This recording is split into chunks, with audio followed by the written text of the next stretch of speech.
Et on va du coup commencer avec ces Memphis Grizzlies. Une fois n'est pas coutume, je vais pouvoir vous afficher l'illustration signée Jordan, notre graphiste en chef sur ses previews chez QI Basket. Bien évidemment, on a d'autres talents dans l'équipe, mais c'est lui qui s'est occupé de ses previews et qui continue de s'occuper de ses illustrations pour la team. Les Grizzlies, de Ja Morant, que vous voyez bien évidemment à l'écran. Une saison exceptionnelle la saison passée, je pense qu'on peut le dire. 56 victoires, top 5 attaques, top 5 défense. Alors vous pourrez voir peut-être top 6, mais c'est parce que en réalité c'est top 5 à égalité avec 2-3 autres équipes.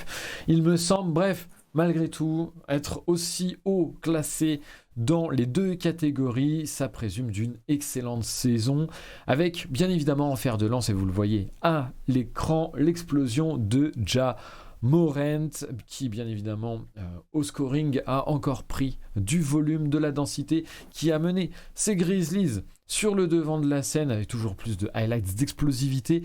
Un meneur très particulier, puisque un meneur qui finit énormément au cercle, même devant certains intérieurs. C'est dire à quel point il a été important dans ce scoring déjà, et dans un scoring un petit peu particulier pour un arrière qui le classe vraiment tout en haut à l'efficacité proche du cercle, dans un profil qui souvent ce sont plutôt des intérieurs qu'on retrouve à ce niveau là, et puis à côté de ça bien évidemment Ja Morant, mais il y a aussi eu l'explosion de pas mal de membres du roadster à côté. Desmond Bane en tête pour former un backcourt de feu. L'arrière bodybuildé shooter à 3 points, bien évidemment s'il en est, mais qui en plus a montré des signes supplémentaires d'évolution. Bien évidemment, il y a son volume au scoring qui a pris du poids, tout simplement, mais aussi on l'a vu sur du dribble, après du close-out, après des feintes sur le shoot, profitant de sa gravité. Il a réussi à s'améliorer aussi à ce niveau-là pour pouvoir aussi décaler à côté et faire jouer un petit peu les autres. Parfait relais donc de Ja Morant, parfait lieutenant. On pense également bien évidemment à notre ami Jaren Jackson Jr. qui défensivement a été exceptionnel la saison passée, un des meilleurs contreurs, si ce n'est peut-être le top des contreurs de la ligue, mais qui aussi dans la peinture a énormément dissuadé avec son profil aussi très mobile et qui peut s'éloigner, s'écarter et rester un petit peu plus au large sur d'autres profils, notamment pour une défense en switch. Et bien sûr, j'ai envie de revenir sur un dernier joueur pour expliquer un petit peu l'explosion de ces Grises la saison passée. C'est Steven Adams. Steven Adams qui, dans un rôle de rebondeur de l'extrême, vraiment un des meilleurs rebondeurs de la saison passée, a porté aussi cette équipe, puisque c'est une équipe, les Grizzlies, qui, quand on regarde les stats offensives, on voit qu'ils n'étaient pas forcément la plus efficace de la ligue, et pourtant qui arrivait à se classer dans le haut du panier en termes d'offensive rating. Et c'est aussi dû à une stratégie, c'est-à-dire de parier sur le fait d'augmenter le nombre de possessions en jouant extrêmement vite et en prenant beaucoup de rebonds. Ça a été les deux penchants, donc une défense forcément très forte, notamment sur les lignes de passe, les interceptions pour jouer la contre-attaque, la transition, mais aussi beaucoup de rebonds pour pouvoir s'assurer un plus grand nombre de possessions. Et ça, Steven Adams a été aussi le centre, le cœur de cette tactique. Et on doit saluer son travail, avec en plus aussi un petit peu de playmaking en tête de raquette, quelques alternances dans le jeu. Bienvenue. Julien, je sais que peut-être tu parleras un petit peu moins sur cette preview. Néanmoins, en tant qu'adversaire sur les playoffs, bien évidemment, adversaire malheureux, puisque finalement, c'est les Grizzlies qui ont fini par s'imposer. Néanmoins, est-ce que tu veux dire un petit mot sur cette dernière saison de la part de Memphis? Clairement une belle surprise, même si on attendait une progression de ce jeune groupe-là, avec pas mal de talent, pas mal de complémentarité, une agressivité aussi qu'on attendait des deux côtés du terrain d'ailleurs. Ça s'est clairement vu la saison dernière, ça a dépassé même les attentes qu'il y avait autour de cette équipe, simplement autour du premier tour qu'on a vécu contre eux. Rien de très surprenant, même si on a vu quand même que l'équipe a confirmé par rapport à la saison régulière qu'elle était capable de tourner sans Ja Morant aussi. Ce qui était important pour les Grizzlies, pour leur permettre aussi d'être une vraie équipe sérieuse de l'Ouest. Donc pas mal de profils aussi qui ont émergé. On a vu des joueurs de banc, des role-players qui ont explosé. Alors tu parlais de Desmond Bane qui a vraiment été impressionnant dans la série face aux Wolves. Mais on a eu d'autres joueurs qui pourraient aussi prendre le relais cette saison, parce on va en parler. Il y a eu quelques départs cet été, 2 départs assez importants. Mais on a vu des Zaire Williams, des Brandon Clark qui ont eu des très gros passages. Petite mention aussi à Tyus Jones en tant qu'ancien Minnesota, qui a fait vraiment une très très belle saison, qui est d'une propreté absolue à la main. C'est aussi super important pour cette équipe des Grizzlies, ça facilite aussi beaucoup de choses. Donc voilà, c'est une équipe qui a beaucoup misé sur son 5 de départ, qui avait changé pas mal de choses avec l'arrivée de Steven Adams. Ça a très très bien fonctionné. Le banc est resté de qualité, même si son importance était un petit peu moindre par rapport à la saison précédente. Mais voilà, en tout cas, une très belle équipe qui n'a pas démérité face aux Warriors non plus. Je reste persuadé que Minnesota devait faire mieux au vu de la série au premier tour, parce qu'on a laissé clairement des matchs gagnés aux Grizzlies qu'on aurait dû prendre, mais ils ont eu la mentalité et la réussite aussi qu'ils ont provoquée dans cette série-là. On a laissé ce qu'il fallait, ils ont rien, ce qu'il fallait pas, pardon, et ils ont rien laissé de leur côté quasiment. Donc voilà, une série qu'ils ont remportée de façon méritée, même si je reste persuadé que voilà, il y avait mieux à faire face à eux. En tout cas, voilà, une belle équipe, très complète. Maintenant, qu'est-ce qu'on attend cette saison? On va en parler ensemble. Tu fais bien de le préciser, des Grizzlies qui ensuite, on le sait, s'inclinaient face aux Warriors, futurs champions, avec notamment la blessure de Ja Morant et peut-être des Grizzlies un petit peu court sans leur leader. Néanmoins, malgré tout, ça restait une excellente saison, une très belle saison comme on a pu le dire. Beaucoup d'amour dans le chat pour Tyus, bien évidemment, Tyus le général, la T-Wolves Nation qui elle aussi envoie son love sur Tyus, alors je suis désolé encore une fois pour le chat, ça ne s'affiche pas, je ne sais pas pourquoi, c'est très aléatoire, j'essaye de régler ça, mais je ne retrouve plus le réglage parce que ça a changé de place depuis la mise à jour. Voilà, vous savez tout sur OBS, voilà, je bataille encore avec ça. Mais je réussirai à retrouver ça. Je vais en profiter du coup pour revenir sur notre illustration et surtout je vais vous amener bien évidemment et je vais vous envoyer dans le chat sur cette preview signée QI Basket, signée Cam, qu'on salue bien évidemment pour la vidéo YouTube. Pour ceux qui écouteraient cette preview en rediffusion, bien évidemment ce sera disponible dans la description comme toutes les ressources qu'on partagera dans ces previews. Comme d'habitude, vous avez l'habitude maintenant. On va faire un petit point sur le roster avant de passer dans le cœur de notre preview. Vous connaissez un petit peu maintenant, vous connaissez maintenant le concept, la façon dont on travaille, bien sûr. Un point sur le roster du coup avec 2 départs, vous allez le voir, tu le teasais un petit peu Julien, a raison tout à l'heure, qui vont être importants et on va y revenir là-dessus tout de suite. D'abord, je cite bien évidemment tout le roster au poste de meneur. Ja Morant et Tyus Jones, bien sûr. On retrouve également un 3e couteau drafté cette année en la personne de Kennedy Chandler. Au poste d'arrière, Desmond Bane, Zaire Williams et Danny Green, autre arrivée de l'intersaison. Au poste d'ailier, Dylan Brooks, John Conchar, V. Williams Jr. Au poste d'ailier fort, Jaren Jackson Jr., Jake Lavaria, autre rookie drafté cette année, Brandon Clark, Santi Aldama et Killian Tilly. Au poste de pivot, Steven Adams, Xavier Tillman et Kenneth Lofton Jr. Autre sensation, non drafté mais signé en tant que two-way contract et donc il pourra jouer en G-League, pardon pour le micro, en G-League mais aussi dans la ligue. Je crois qu'il y a le droit, les two-way contracts c'est 50 matchs, 40 matchs, quelque chose comme ça. Pendant la saison en NBA. Donc, vous l'avez vu, il y a dans les colonnes des arrivées-départs 2 départs à noter. Et c'est pas Tom dans le chat qui me dira le contraire, et Julien non plus, puisque ce départ va se faire vers Minnesota. On pense bien évidemment en premier lieu à Kyle Anderson, slow-mo bien évidemment, mais aussi un autre joueur très important de ce roster jusque-là, c'est D'Anthony Melton. Voilà, soit les deux chouchous de Tom, hein, donc voilà, nos pensées sont avec lui vraiment. Je sais à quel point ça fait chier de perdre quelques chouchous comme ça.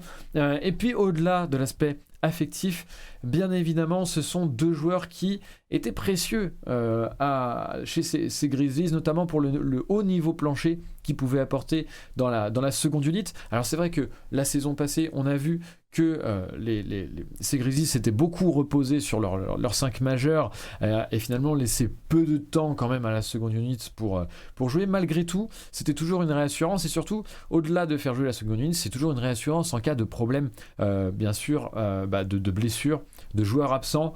On sait que ça a pu toucher certaines équipes la saison passée. On sait que Ja a été pas mal absent la saison passée, bien parfaitement supplé par Tyus Jones. On sait que et Melton et Kyle Anderson pouvaient apporter des sécurités très fortes dans cette équipe. C'est forcément deux joueurs en moins. Et comme il y a pas mal de fans des Grizzlies dans le chat, je voulais donner une question ouverte à ce niveau-là. Quels sont les potentiels remplacements vis-à-vis de la seconde unit en perdant Melton et Slow-Mo? Comment ramener un petit peu... Alors que je vais vous afficher dans le chat, ça permettra d'avoir vos réponses.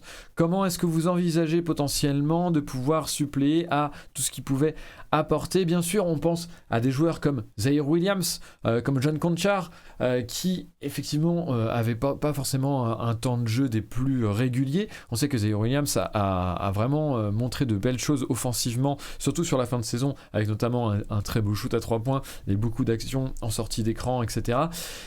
Est-ce que malgré tout, avec ces deux profils-là, et vous m'en citerez peut-être d'autres, et vous me direz si je suis dans l'erreur et si vous voyez d'autres joueurs aussi, est-ce qu'il n'y aurait pas, du coup, dans la seconde minute, un petit manque de playmaking et de défense, surtout vis-à-vis de Zaire Williams? C'est peut-être pas les points qui l'amènent en premier. Quand on pense à Melton et Slow-Mo, c'était les deux points forts des deux joueurs, et la défense et l'aspect aussi playmaking, encore plus pour Kyle Anderson. On a également la draft de Jake Lavaria qui, et je peux vous renvoyer vers son profil envergure, bien évidemment pour la chaîne YouTube, ce sera pour le replay YouTube, ce sera disponible dans la description en dessous de cette vidéo. Jake Lavaria qui est un profil peut-être qui se rapprocherait un peu de Slow-Mo, un 3-4, assez bon sur le playmaking, qui réussit à faire un petit peu de tout, très polyvalent, mais qui n'a pas forcément de point fort élite, avec quelques interrogations sur son physique, sur son volume de jeu, comme vous pouvez le voir sur le profil envergure. Est-ce que vous voyez d'autres solutions? Tom nous dit faire jouer plus les titulaires, certainement. C'est vrai que c'était déjà aussi une des solutions adoptées par les Grizzlies la saison passée, avec ce problème peut-être sur la fin de saison de dire si on fait beaucoup jouer les cadres en saison régulière, qu'en est-il de l'endurance en playoff? On sait aussi qu'il y a quelques joueurs qui se sont déjà blessés. On a vu la blessure de Ja Morant, elle a pu être très dommageable à ces Grizzlies une fois la série contre Golden State lancée. On pense à Jaren Jackson Jr. qui ne débutera pas la saison suite aussi à une blessure et qui a un physique assez fragile. Bien évidemment, il reste Tyus Jones et Brandon Clark sur le banc, mais est-ce que ce sera suffisant? Encore une fois, je le dis, s'il y a des absences, des petites blessures, et que l'un doit suppléer un titulaire, je pense quand même qu'il y a cette perte-là qui peut être dommageable pour ces Grizzlies. Julien, est-ce que tu as un mot là-dessus avant que je donne la parole au chat? Je vais lire bien évidemment tous vos messages et les relayer. Il y a beaucoup de messages à partager a priori, donc je vais pouvoir m'appuyer sur vous une fois n'est pas coutume. Non, bah écoute, je te rejoins complètement. Je vois un petit peu les réponses du chat aussi. Alors, au-delà de Cam qui parle de live décalé, alors pas du tout, c'est l'heure habituelle des lives. Bon, bref, on va pas revenir là-dessus non plus. Non, sur les apps, enfin, sur les départs de Kyle Anderson et d'Anthony Melton, c'est quand même assez dommageable, je pense. Alors, même si ça peut être les ressources en interne, on parlait tout à l'heure de Zaire Williams, qui va peut-être prendre plus de temps de jeu sur le poste 3. A priori, moi, je l'ai vu un petit peu dans la série face aux Wolves. Joueur d'impact, très rapide, voilà, qui a vraiment de quoi apporter des deux côtés du terrain. Maintenant, c'est pas tout à fait le profil d'Anderson, pas du tout même, qui apportait quand même une certaine stabilité, un certain équilibre à cette équipe de Memphis. Et d'Anthony Melton, c'est pareil, un combo qui est assez difficile à remplacer, je pense. Alors j'ai vu que le chat parlait de Conchar en termes de stats. Alors j'en ai profité pour aller jeter un petit coup d'œil. Mais quand même si on double le temps de jeu de Conchar, on n'atteint pas la contribution statistique de d'Anthony Melton. Donc on parle quand même de presque 11 points par match. Ça reste assez important. Donc voilà, c'est un défi pour les Grizzlies. Ils ont beaucoup drafté, pris plusieurs jeunes. Je reconnais que je ne suis pas un grand connaisseur de la NCAA et donc de ces profils-là. J'ai un petit peu regardé les trois rookies en plus de Kenneth Lofton. Mais voilà, on est surtout sur au moins deux joueurs qui vont passer du temps, du temps en G-League. Donc est-ce que ça sera suffisant pour combler ces deux départs-là? C'est pas dit. Donc à voir si justement ça sera pas un petit peu préjudiciable pour Memphis, parce que ça, néanmoins, comme tu le disais, le 5 de départ a beaucoup joué. Alors je regardais, les temps de jeu sont pas déconnants non plus par rapport à ce qui se fait en NBA.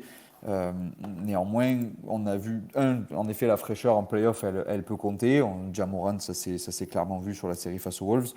Et puis, il faut quand même que derrière, tu aies un effectif, un banc qui joue suffisamment pour les automatismes, pour contribuer à une alchimie aussi. Donc, la solution se retrouvera peut-être dans ces role-players-là. Néanmoins, ça fait quand même pas mal de jeunes. Donc, à voir si ce sera suffisant dès leur première année pour qu'ils puissent contribuer, certainement pas à hauteur de Melton et Anderson, mais au moins pour compenser un petit peu, pour aider à compenser, on va dire, ces départs-là. Pardon, je me démute et je me remute dans l'instant parce que ma souris bug un petit peu.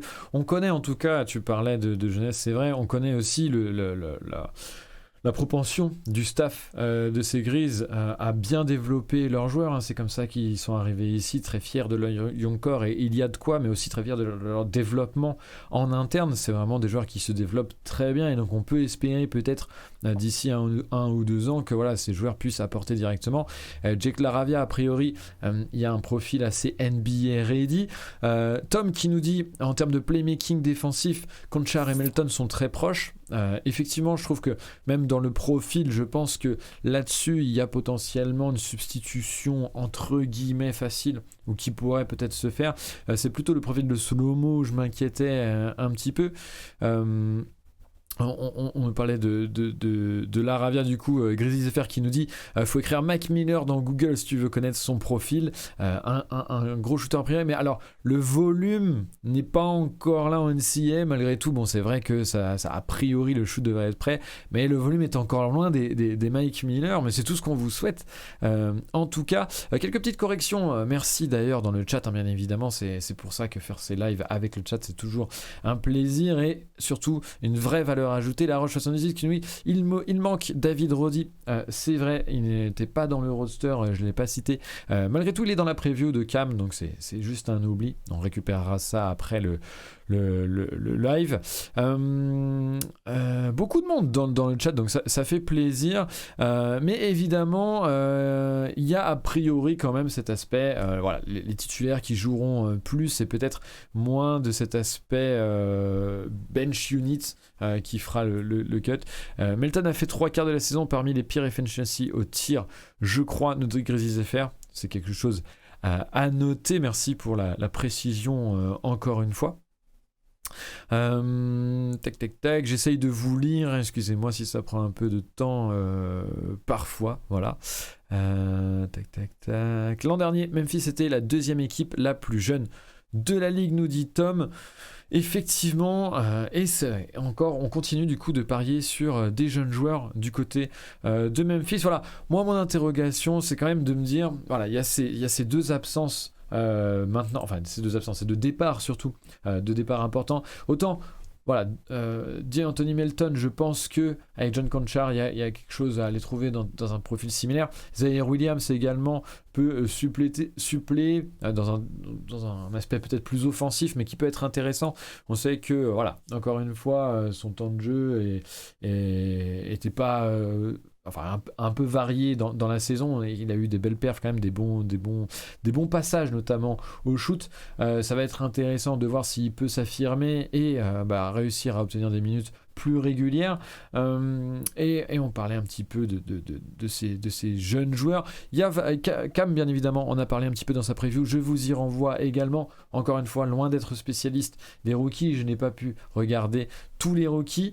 Il y avait tout à l'heure Black Cannon qui nous demandait Kenneth Lofton Jr., est-ce qu'on y croit? Bon, c'est un petit peu un side, une question parallèle, parce que c'est vrai qu'il y a beaucoup de hype, mais a priori quand même il y a cet aspect où sa défense pose vraiment souci pour la NBA et la viabilité de son profil au plus haut niveau. Mais n'hésitez pas à lui répondre dans le chat. Je suis assez pour le coup assez curieux aussi également de savoir, de connaître votre avis à tous dans le chat, et notamment fans des Grises, sur ce profil. Zaire Williams ou QI Basket, encore une fois, a été visionnaire. Et petit article dans le chat envoyé par Val. Je le mettrai également, bien sûr, sur la rediffusion YouTube. Ça ne mangera pas de pain. Départ des 8 et 9e hommes, mais qui était vraiment plutôt important en playoff, nous dit Tom. C'est vrai que pour la saison régulière, peut-être qu'il y aura une certaine marge pour les Grizzlies pour pouvoir se remettre de ces deux départs, et qu'on s'y interrogera et qu'on s'y penchera peut-être un petit peu plus dans la post-saison. Il y a pas mal d'équipes comme ça, notamment les Wolves, on y reviendra tout à l'heure. Quid de Danny Green au fait niveau blessure? De ce que je voyais là, il y avait une incertitude sur son début de saison et qui pourrait revenir dans le... ils n'étaient pas sûrs de revenir dans la saison, je m'en mêle peut-être les pinceaux. Les fans des Grises, bien sûr, répondront dans le chat un petit peu plus précisément que moi. 2 départs donc à notifier.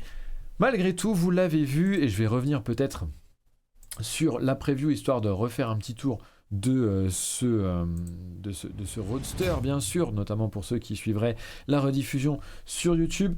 Sinon, un roster qui a quand même peu bougé. On a bien évidemment tous les cadres qui ont été re-signés. Je pense notamment aux re-signatures de Ja Morant et de Tyus Jones. Les 2 meneurs, du coup, sont sécurisés du côté de Memphis.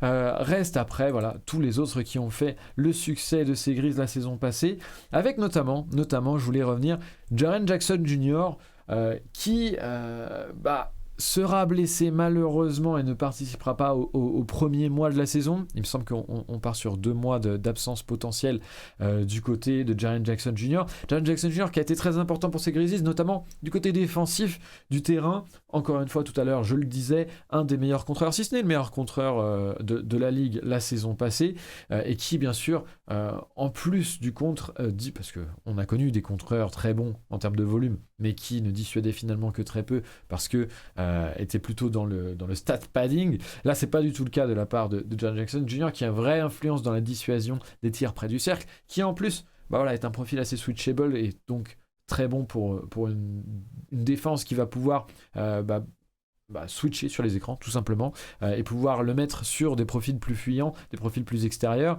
sans forcément trop en pâtir.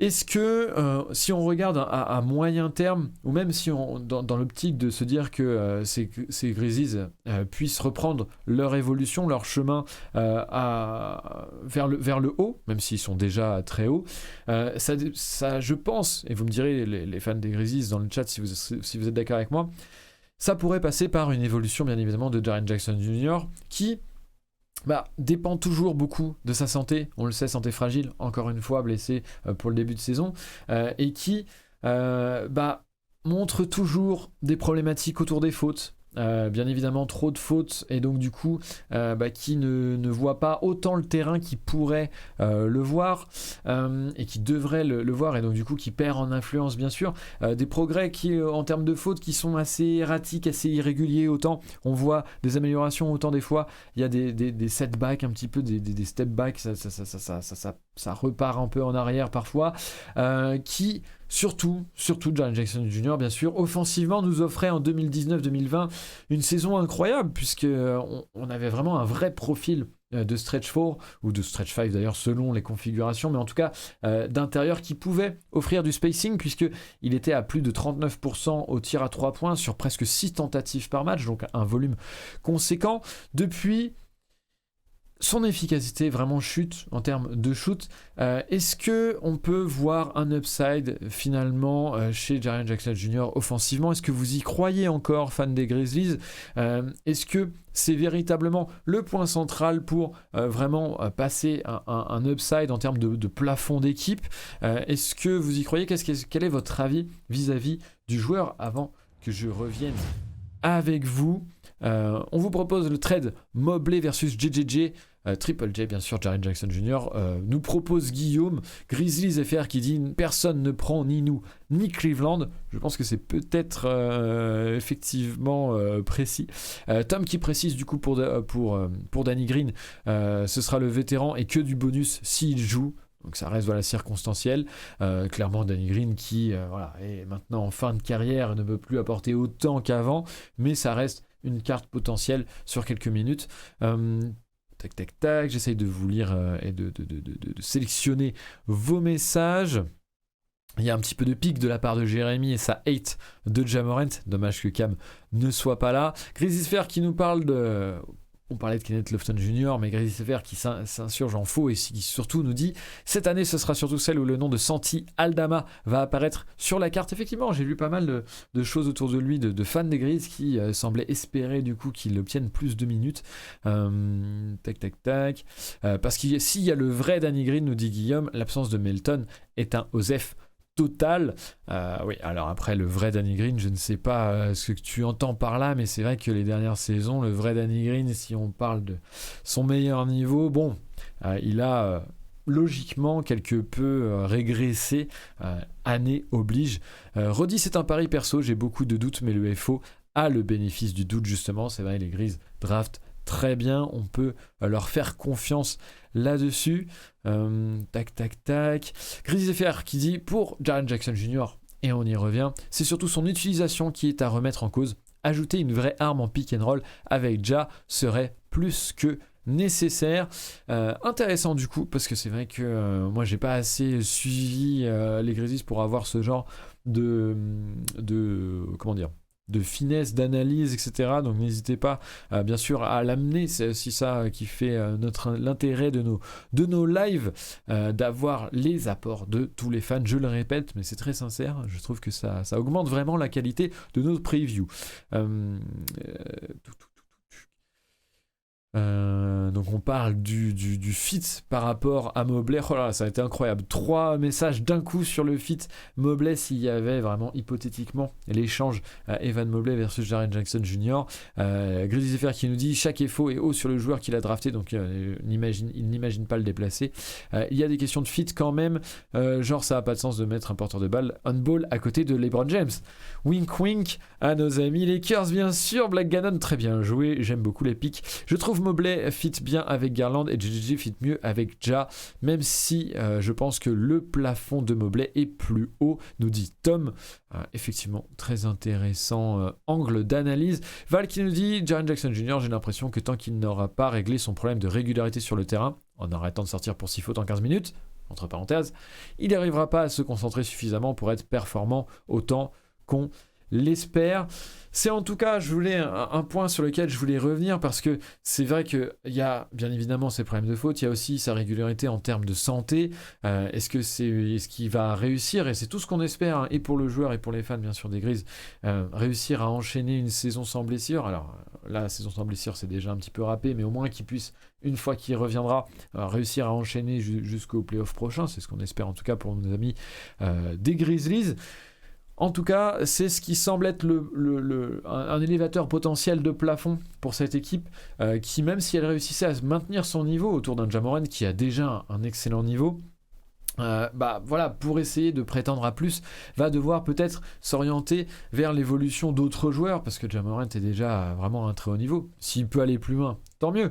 Mais c'est de plus en plus dur, forcément, mathématiquement, logiquement. Donc Jaren Jackson Jr., c'est quand même le joueur qui est l'autre joueur en contrat max, il me semble, de ce roster, et donc sur qui on espère pouvoir compter aussi un petit peu plus offensivement, surtout qu'il l'a déjà montré ce potentiel-là, et c'est d'autant plus frustrant du coup de l'imaginer ne pas pouvoir réitérer ce niveau de jeu, ou un niveau de jeu approchant au moins, en faire une menace déjà, ne serait-ce qu'il serait dans la moyenne de la ligue au pourcentage à 3 points, ce serait déjà une bonne avancée, peut-être pas atteindre les niveaux des 39% sur 6 tentatives qu'il avait pu avoir dans sa saison 2019-2020, mais peut-être un petit peu meilleur que, il me semble que cette saison il était à 31-32% au tir, et donc du coup difficilement un profil de spacer comme on peut l'entendre, qui ouvrirait aussi des lignes de drive encore plus facilement pour Ja. Mais Grizzlies Fair qui nous partageait aussi des améliorations dans le jeu, peut-être autour de son profil, notamment sur des actions de pick and roll autour de lui. L'éclosion de Bane en attaque a permis à JJJ d'être moins nécessaire finalement. C'est aussi intéressant de voir que voilà, les autres en montrant moins primordial plutôt. Tu fais bien d'ajouter cette précision, et on peut penser à d'autres joueurs, et ça m'amène à ma dernière question sur cette preview. À quel point la confirmation, à quel point est-ce que vous êtes confiant, supporter des Grizzlies, de voir votre équipe confirmer cette très belle saison là c'est la saison prochaine, parce que c'est vrai qu'on a eu une explosion telle que certains observateurs peuvent être sceptiques, peuvent demander une vraie confirmation de la part de l'équipe. Est-ce que Bane, est-ce que Ja, est-ce que Desmond Bane pourront réitérer des saisons aussi bonnes offensivement parlant? Encore une fois, ce sont des questions ouvertes. Je ne suis pas forcément le plus grand sceptique à ce niveau-là. J'ai tendance à penser qu'il y a des choses très solides et que du coup, il devrait y avoir des choses faciles à réitérer. Je pense notamment aussi à Dillon Brooks, qui a fait une saison finalement un petit peu en deçà, à l'inverse de la dynamique très positive de l'équipe. Je trouve que Dillon Brooks a un petit peu galéré tout au long de la saison, avec aussi le point culminant de cette galère malheureusement en play-off pour lui, pour l'équipe, où on sait que ça a été difficile et qu'il y a eu pas mal de rejets de la part des fans. On sait aussi que c'est un profil qui peut faire les montagnes russes, donc s'il il amenait à être un peu meilleur, et à son niveau de la saison encore précédente, peut-être qu'aussi ça ramènerait aussi une facilité dans le roster et un plancher un peu plus haut. Est-ce que vous y croyez? Comment est-ce que vous vous sentez vis-à-vis de cette demande de confirmation de la part de certains observateurs de la ligue? À quel point êtes-vous confiant, fan des Grizzlies? Vous êtes énormément nombreux avec nous ce soir, déjà encore merci à vous, et ça me permet d'avoir vos retours. Julien, comment tu les vois toi, ces Grizzlies là, pour la saison qui arrive? Est-ce que tu as confiance? Comment tu le sens? Est-ce que tu les vois aussi beaux que la saison passée, les confirmer? Est-ce que tu les vois plus beaux? Est-ce que tu vois des améliorations, des pistes d'évolution pour aller encore plus haut de la part de ces Grizzlies? Ou en bon concurrent, tu espères voir quand même un aspect un petit peu au moins maintien, et peut-être même un petit peu un affaiblissement sur certaines choses? Comment t'es vis-à-vis de ces Grizzlies? Non, honnêtement, avec le peu de changements, je vois pas franchement pourquoi ils déclineraient. Je pense qu'ils ont deux adversaires qui vont être eux-mêmes, tout simplement. Est-ce qu'ils vont passer les caps nécessaires? Parce qu'il faut continuer à progresser. Donc ça commence par Ja Morant, mais je suis assez confiant pour lui en termes de mentalité, sur son envie de progresser, de toujours faire mieux. Donc après, c'est l'état de santé de Jaren Jackson, on en a déjà parlé. Donc voilà, au-delà de ces facteurs-là, c'est est-ce que collectivement ils vont continuer à progresser? Donc finalement, c'est eux versus eux-mêmes. Et puis malgré tout, il faut quand même prendre en compte la densité à l'ouest qui semble s'être quand même encore renforcée après une année un petit peu plus calme la saison passée. Cette année, il va y avoir quand même les Clippers qui reviennent normalement au complet, les Nuggets qui reviennent au complet, les Wolves qui finiront devant les Grizzlies, comme c'est dit dans le chat, et je le confirme. Voilà, donc on a pas mal de concurrence qui va être exacerbée cette saison. Et Dallas, les Pelicans, on ne sait pas ce que ça va donner, mais en tout cas, il y a des motifs d'espoir aussi. Donc c'est assez compliqué d'estimer la place de beaucoup de franchises dans cette conférence-là. Mais par contre, Memphis a l'avantage de l'avoir déjà fait cette saison. Donc ils ont déjà des acquis, ils ne changent pas beaucoup leur effectif. Donc ils ont une grosse base sur laquelle se reposer. Donc à la limite, il y a plus d'interrogations sur les équipes qui ont beaucoup bougé pour être plus sérieux, par exemple Minnesota, donc on en reparlera après, mais où c'est complètement nouveau sur de nombreux aspects, que sur Memphis qui a pas changé grand-chose et qui donc pourra juste continuer sur sa lancée. Donc je suis assez confiant pour eux sur le fait qu'ils auront une saison assez similaire à celle de l'an dernier. Maintenant, à voir autour d'eux aussi comment ça va se comporter. Le bilan sera peut-être moins bon, mais l'équipe sera bien meilleure à la fin de saison, je pense, nous dit Tom. Un très bon mélange, très nuancé et très sage de la part de Tom, comme d'habitude. Memphis ne sera peut-être pas, je pense, c'était le sens du message en tout cas, Memphis ne sera peut-être pas la deuxième meilleure équipe de la ligue comme l'an dernier, mais je les vois bien top 10 en attaque et en défense. Je suis assez de cet avis et je pense aussi, pour aller un petit peu plus loin, que c'est pas encore une fois parce que en termes de bilan ou de place dans le classement qu'il y a une petite chute ou quoi, que ce maintien dans ces eaux-là ne sera pas déjà une très bonne nouvelle pour un groupe très jeune. Et d'ailleurs, c'est Kilake qui nous dit ça. C'est une équipe jeune et en développement, donc pour moi, dans le jeu, ils continueront à progresser, ils continueront à prendre de l'XP si précieuse en play-off. C'est vrai que c'est encore une équipe jeune et qui, du coup, a ce luxe-là, et je tape mon micro, excusez-moi, ce luxe-là de pouvoir en fait continuer à être dans un apprentissage en prenant de l'expérience, en restant bien évidemment en play-off et dans ces places qualificatives de play-off, c'est l'objectif bien sûr, mais qu'il y ait un step back de la deuxième à la quatrième, cinquième place. Quelle importance finalement si en termes de jeu certaines faiblesses sont attaquées, sont mises en avant et peut-être évoluent dans le bon sens et autres. Encore une fois, c'est aussi pour ça que dans ces previews, globalement, on fait pas forcément de pronos et qu'on s'attarde pas énormément sur le classement, etc. C'est vrai qu'on s'attarde un petit peu plus sur un certain point de jeu ou des choses plus précises parce que on pense que c'est des fois parfois plus révélateur d'une évolution ou pas d'une équipe. Et je pense que pour ces Grizzlies, ça peut être le cas la saison prochaine, comme le pointe si bien notre chat bien évidemment de connaisseurs. Petite précision du coup de Tom sur une demande de Jérémy par rapport à Jaren Jackson Jr. qui devrait revenir entre Thanksgiving et Noël a priori. Donc voilà, c'est à peu près 1 mois et demi, 2 mois de compétition. On espère bien sûr au plus tôt possible. Grizzlies FR qui n'est pas dupe bien évidemment de ton aspect biaisé, Julien, mais peut-on en vouloir à Julien de voir les Wolves devant les Grizzlies? Je ne pense pas. On peut bien évidemment lui pardonner cet écart de fanboy. Tout le monde en ferait de même, je crois. La série contre Golden State, ils auraient dû la gagner si Kier n'avait pas placé Bogut sur Tony Allen. On revient à des dates ancestrales maintenant. Si Conley a vite 2 yeux surtout, nous dit Grizzlies FR, effectivement, on regrettera l'absence du meneur face à Golden State, encore plus en voyant Golden State soulever le titre de champion. Ça c'est tout à fait personnel. Bref, je pense qu'on peut s'arrêter là. Encore une fois, une preview loin d'être exhaustive. Et on s'en excuse, mais bien évidemment, et je le dis aussi pour la rediffusion YouTube, vous retrouverez toutes les ressources utilisées et notamment bien évidemment la preview Disney Cam sur notre site qbasket.net et également dans la description. Dans le chat, je vous l'ai déjà envoyé, mais je vous la renvoie pour ceux que ça intéresserait. Une preview, je dois le dire, Cam n'est pas là, c'est dommage. Une preview un petit peu agéographique, donc très embelli, on sent que voilà, c'est un fan qui parle, malgré tout, on y apprend aussi des choses, notamment l'aspect sur les rookies, qui développe un petit peu plus, donc je vous invite forcément à aller la voir.